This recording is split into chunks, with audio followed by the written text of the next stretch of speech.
پہلے تو یہ کہ ابھی مذاکرات جاری ہیں یا ختم ہو چکے ہیں؟ مذاکرات تو اب ختم ہو گئے، جیسے آپ نے بھی بتایا ابتدائیے کے اندر کہ تحریک انصاف نے اس کی جو خلاصہ ہے کہ اس کا نتیجہ کیا نکلا وہ کورٹ کے اندر جمع کرا دیا ہے. اب فی الحال تو کوئی مذاکرات نہیں ہے. حکومت کی طرف سے جو ایک تاثر یہ ہے کہ ابھی بات چیت ہو رہی ہے، یہ پھر غلط فہمی ہے؟ جی ابھی بالکل جو اس وقت صورتحال ہے اس میں جہاں پر آ گئے تھے تو وہ ایک تاریخ کے اوپر، باقی تو تمام چیزوں کے اوپر اتفاق رائے ہو گیا تھا. تاریخ کے اوپر جو ہے وہ اتفاق رائے نہیں ہوا، اور ہمیں سچی بات ہے سمجھ میں بھی نہیں آ رہا کہ وہ کیا پوزیشن لے رہے ہیں. کہ دیکھیں یہ جو تمام پچھلے 2 ماہ سے ملک کے اندر ایک طوفان کھڑا ہوا ہے، 2 ماہ سے بھی زیادہ ہو گئے، تقریباً 3 ماہ سے اسمبلیاں تحلیل ہو چکی ہیں، الیکشن حکومت کروانے کو تیار نہیں ہے. وہ تمام جو باتیں بولی گئی تھیں اس کا محور یہ تھا کہ اگر پاکستان میں ایک دن کے اندر الیکشن نہیں ہوں گے تو اس سے ملک کی تباہی آ جائے گی. یہ تھا بیانیہ ان کا.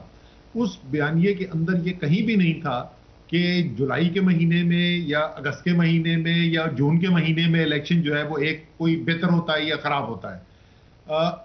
تحریک انصاف نے ایک بہت بڑا، اور عمران خان کیونکہ بڑے لیڈر ہیں اس لیے بڑے فیصلے کرتے ہیں، انہوں نے بہت بڑا فیصلہ کیا، اور ایک جو ان کا کانسٹیٹیوشنل رائٹ ہے جو آئین کے اندر واضح طور پہ لکھا ہوا ہے، جس کو لاہور ہائی کورٹ انڈورس کر چکا ہے، جس کو سپریم کورٹ 2 دفعہ انڈورس کر چکا ہے. انہوں نے کہا ملک کو ایک بڑے بحران سے بچانے کے لیے ہم اس سے آگے بڑھنے کے لیے تیار ہیں، اور ہم جو ہے وہ ایک دن کے الیکشن کے لیے تیار تھے. تو جب یہ اس کے اوپر بات چیت ہو گئی تھی تو سچی بات ہے اس کے بعد تو اگلے 2-3 دن کے اندر اسمبلیاں تحلیل کر دینی چاہیے. انہوں نے تو پھر بھی ہماری مذاکراتی ٹیم نے ان کو کہا کہ جی اچھا چلیں آپ 2 ہفتے اور لگا لیں اور 2 ہفتے کے اندر جا کے تحلیل کر دیں. تو میری سمجھ سے باہر ہے کہ جب حکومت یہاں تک پہنچ گئی ہے اور یہ فیصلہ کر چکے ہیں تو اب کیوں روکا جا رہا ہے؟ شاید اندر میں ان کی بھی کوئی کشمکش ہو، کچھ لوگ چاہتے ہیں. یہ ہماری مذاکراتی ٹیم کا بھی جو ان کا تجزیہ تھا وہ یہی تھا کہ ان کا جو کولیشن ہے، ایک بہت بڑا ایک کولیشن ہے، اس کے اندر اتفاق رائے موجود نہیں ہے، اس لیے وہاں پر فیصلہ سازی کرنے کے اندر مشکل آ رہی ہے. جو مذاکراتی ٹیم سے آپ کی ظاہر بہت ساری ایک تاثر مل رہا ہوگا کہ کیا سنجیدہ ہے حکومت یا نہیں ہے، تو یہی تاثر تھا کہ یہ جو ٹیم ہے یہ اس حوالے سے سنجیدہ ہے اور فل مینڈیٹ کے ساتھ ہے؟ ڈیوائیڈڈ ہے جی. وہ یہی تو میں نے آپ سے کہا نا کہ تاثر ان کو جو ملا وہ یہ ہے کہ ان مذاکرات کے پیچھے تمام پی ڈی ایم نہیں کھڑی، اور یہ کوئی ڈھکی چھپی بات تو نہیں ہے.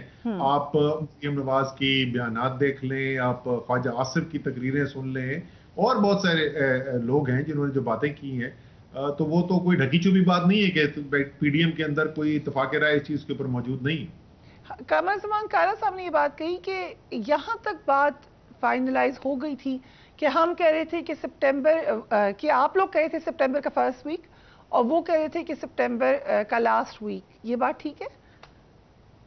نہیں جی، ہمیں جو آج بتایا ہماری مذاکراتی ٹیم نے تو یہ بات تو نہیں ہوئی تھی. ہماری تو یہ پوزیشن یہ تھی یا پوزیشن ہے کہ 14 مئی تک تحلیل کریں، اور اس کے بعد وہ 54 دن کا پروسیس ہوتا ہے جو کانسٹیٹیوشنل جو منیمم پروسیس ریکوائرڈ ہے الیکشن ایکٹ کے مطابق. آپ 2 مہینے لگا لیں اس کو تو وہ تقریباً 2 مہینے سے کچھ کم، تو وہ پہلا ہفتہ بنتا ہے جولائی کا یا دوسرا ہفتہ بنتا ہے جولائی کا. اب ہم یہ سمجھے کہ معاملہ سپریم کورٹ میں ہے. اب جی دیکھیں کورٹ بھی کیسے ری ایکٹ کرتا ہے. کیا کورٹ جو ہے وہ کہتا ہے کہ اچھا ٹھیک ہے آپ نے مذاکرات کی، اب نہیں فیصلہ کر سکے تو ٹھیک ہے. وہ انہوں نے تو ججمنٹ دی بھی ہے، انہوں نے تو 14 مئی کا پھر ڈیسیجن امپلیمنٹ کروانا ہے. کیا وہ کورٹ یہ کہتا ہے یا کورٹ دیکھ کے یہ کہتا ہے کہ جی آپ کی پیش رفت ہوئی ہے، آپ کا اصول کے اوپر اتفاق ہو گیا ہے، تاریخ پہ اتفاق نہیں ہے تو دوبارہ کوشش کریں. وہ ظاہر ہے ہم نہیں کہہ سکتے، وہ تو کورٹ ہی بتا سکتا ہے کہ ان کا کیا رد عمل ہوگا. آصف صاحب، جو پی ٹی آئی کی مذاکراتی ٹیم تھی، آپ کے خیال سے اس میں کچھ اور لوگ بھی ہونے چاہیے تھے کیا؟ For instance why were you not there, یا کوئی اور جو اکانومی کے حوالے سے گائیڈ لائنز دیتے، جیسے دوسری طرف سے یہ بات بار بار آئی ایم ایف کے حوالے سے کی جاتی ہے، یا جان بوجھ کر ایک صرف چھوٹی سی 3 رکنی ٹیم بنائی گئی؟ نہیں چھوٹی تو نہیں ہے، 3 رکنی ٹیم اچھی ہے. دیکھیں آپ وہاں پہ مذاکرات کے لیے 3 لوگوں کو بٹھائیں یا 13 لوگوں کو بٹھائیں، نقطۂ نظر پہ ایک ہی آنا ہے. وہ ہماری پارٹی میں وہ پرابلم تو ہے نہیں کہ ان کا جو مختلف پارٹی ہے نا تو وہ اتفاق رائے نہیں ہو سکتا. اور ایون مسلم لیگ اتنی بری طریقے سے ڈیوائیڈڈ ہے کہ یہ نہیں سمجھ میں آتا کہ کون جو ہے وہ فیصلے کر رہا ہے.